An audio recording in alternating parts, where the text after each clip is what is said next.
There are two great mysteries which have captivated the human imagination for thousands of years. The first of these is why the universe exists at all. Why is there something rather than nothing? In many ways, this is a primordial question and has been raised by thinkers of every culture. And yet this ultimate mystery of existence is all but eclipsed by another mystery, that conscious minds exist to perceive it and bear conscious witness to the universe. While it is present to every waking moment of our lives, nothing is more mysterious than the fact that reality allows for conscious experience. Consciousness is the gateway of all value, meaning, and significance in the universe, and yet no scientific consensus has ever been reached about how and why we have it. An ancient idea is that the mystery of consciousness and the mystery of existence are intimately connected. And perhaps surprisingly, there are now growing numbers of philosophers and scientists who take this possibility very seriously. It is this possible connection between these two great mysteries that we will explore today. The mystery of existence. Over the last century, cosmologists have learnt a great deal about the early universe. By analysing cosmic background radiation, cosmologists peer deeply into the past, inferring the state of the universe in what is thought to be its first fractions of a second. But where did it all come from? What caused the universe? What happened before the Big Bang? The physicist Stephen Hawking cautions that this is the wrong question.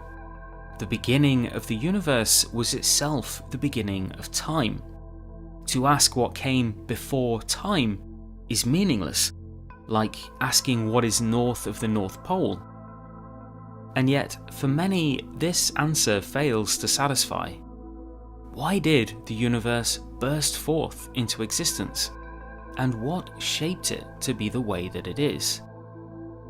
Physicists have proposed that the spark of existence had its origin in a quantum fluctuation, triggering an explosive chain reaction, leading to the still evolving universe we inhabit today. This narrative of existence, however, presupposes the laws of quantum mechanics. It leaves entirely unexplained why the primordial situation should be constrained by quantum physics. It is here that we encounter the central problem which haunts the mystery of existence. Every time we propose the existence of a new initial state or cause, another one is required to explain that. Instead of explaining existence, we find ourselves simply adding more to that which needs to be explained. The same presumably goes for consciousness. To those who claim consciousness to be fundamental to reality, there is the challenge of explaining how consciousness might avoid the same problem of infinite regress. Why placing it at the foundations of nature doesn't simply add yet more to that which needs to be explained. In recent times, the possibility that consciousness is fundamental to reality has re-entered the academic conversation and gained new respect from philosophers and scientists alike. There are a number of reasons for this, which I've explored in other videos, but to summarise very briefly, in recent decades it has grown ever more conspicuous that the materialist understanding of science seems entirely unequipped to explain how and why consciousness exists.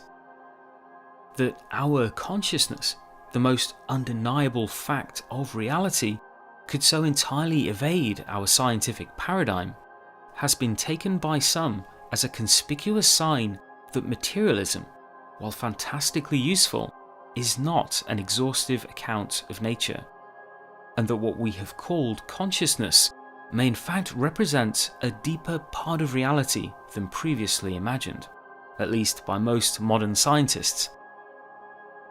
If you can't explain consciousness in terms of the existing fundamentals, space, time, mass, charge, then as a matter of logic, you need to expand the list.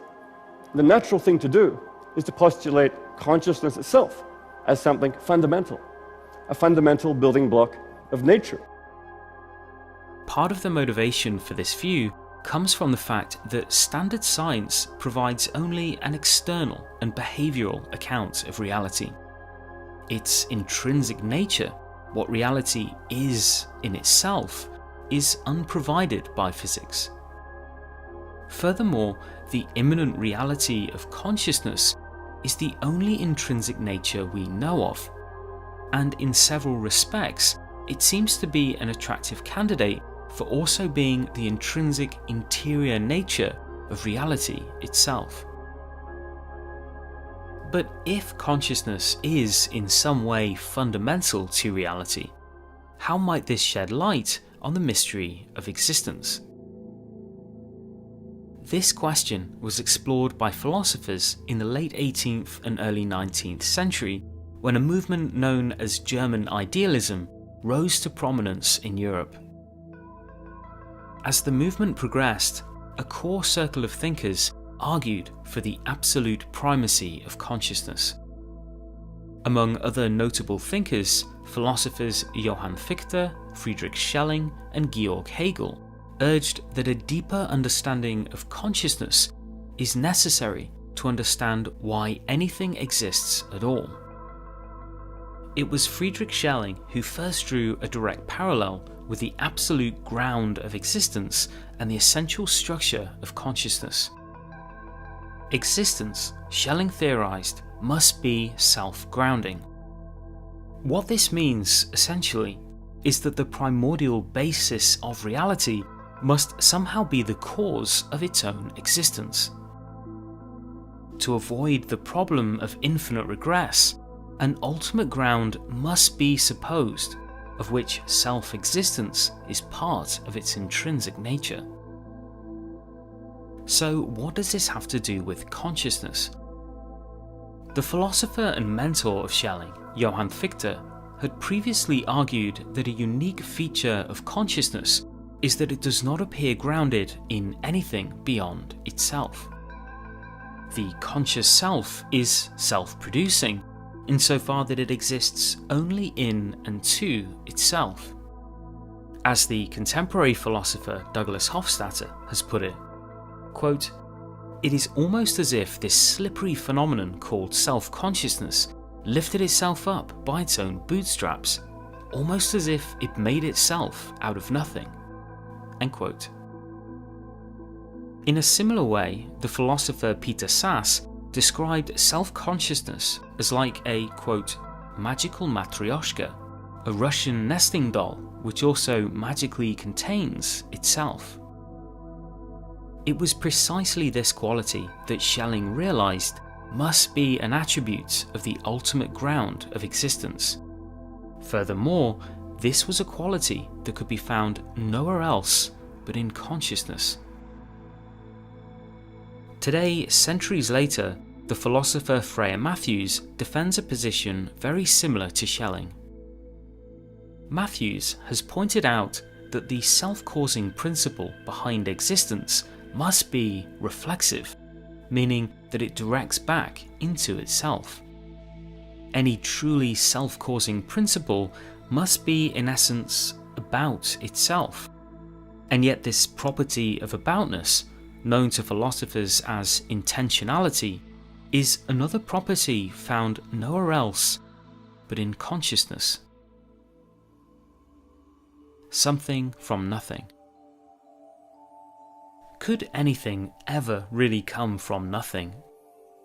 Perhaps the concept of a true nothing is simply an idea, represented nowhere in reality. Perhaps instead of beginning with nothing, the challenge of explaining existence should instead focus on defining a self-existing ground, at which explanation can finally end. As we've already seen, physicists have proposed that the true ground floor of reality is the seething quantum realm of particles foaming in and out of existence. While this level of reality surely exists, there is no clear reason why the primordial situation should be constrained by quantum physics. A deeper level of explanation seems to be required. One possibility is that consciousness is the absolute ground of existence.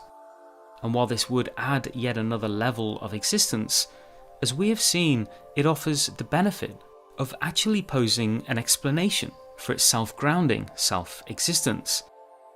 How quantum physics came to be the ground of reality calls out for explanation, whereas consciousness, in theory, can explain itself.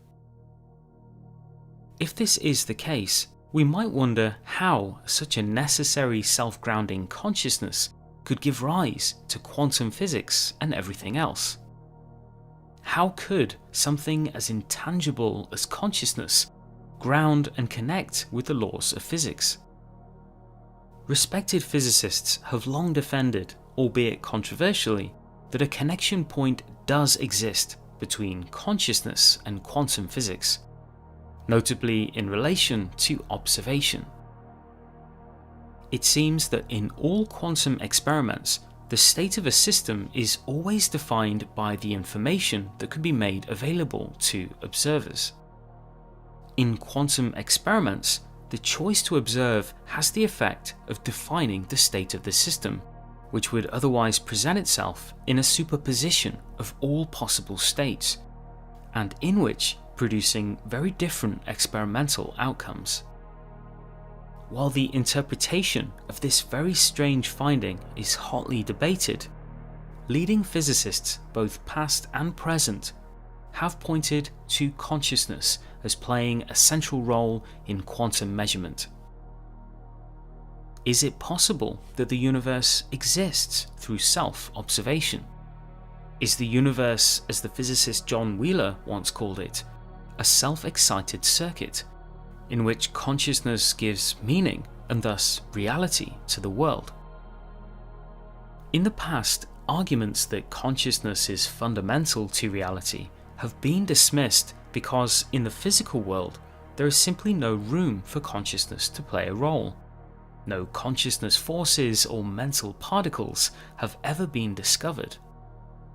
But as the philosopher David Chalmers has pointed out, in the quantum world this is simply no longer the case. And while a taboo surely exists around the subject, in quantum physics there nonetheless exists, quote, a giant causal opening that is perfectly suited for consciousness to fill, end quote. A role for consciousness in quantum measurement, Chalmers points out, finally provides this fundamental property of consciousness with a fundamental role to play. It is worth keeping in mind that it remains a complete mystery what physical laws are actually describing. The intrinsic nature of the world, what reality is in itself, is entirely unexplained by physics. It is therefore at least possible that physical laws, including quantum mechanics, are in fact rooted in consciousness. While the infamous claim that consciousness collapses the quantum wave function may be wrong, it is a possibility we cannot yet rule out, and as we shall now explore, it is one which offers a unique account of existence, as arriving in a mysterious way from its future.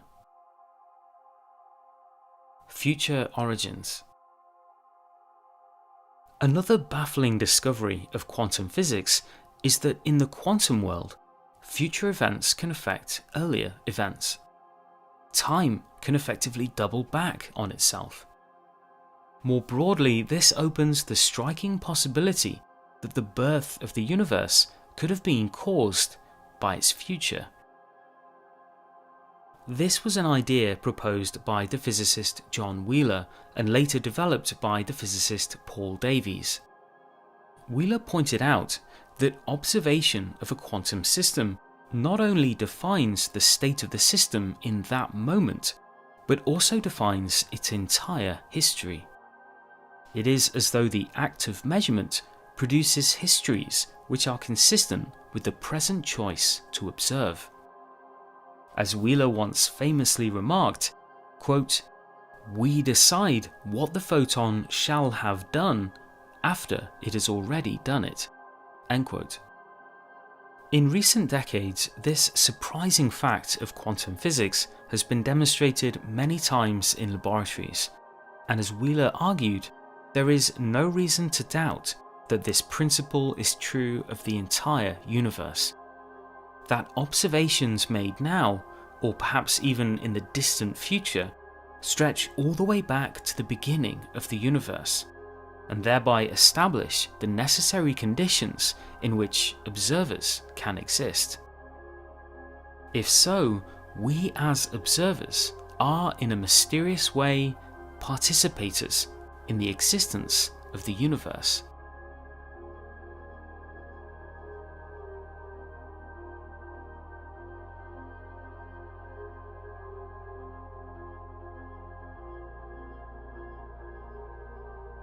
Along these lines, Davies has also argued that it is at least plausible that the long-term evolution of consciousness will one day pervade the entire universe.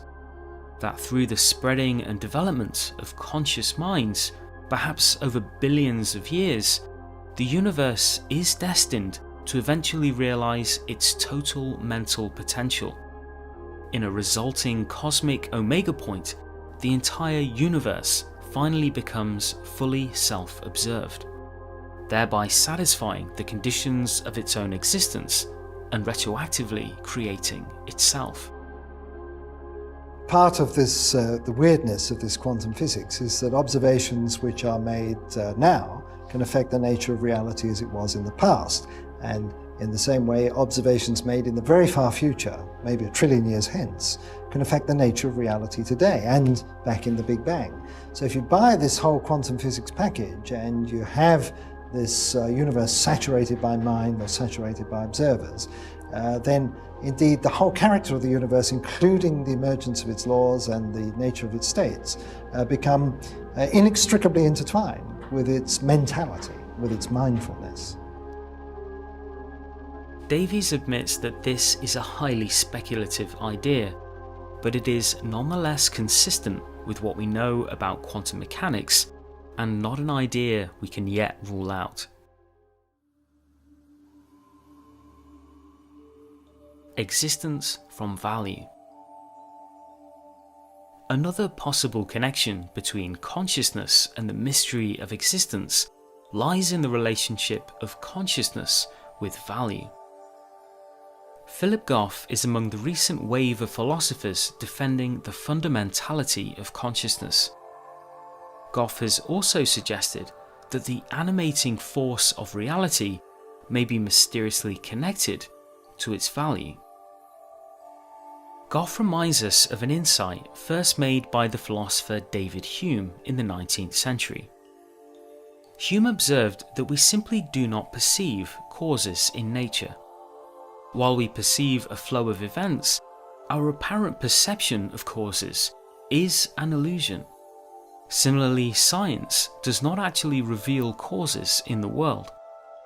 Goff points out that once we truly recognize this, we are free to consider an alternative possibility, that natural necessity, the animating force of existence, is not material or mechanical, but in fact follows from its value.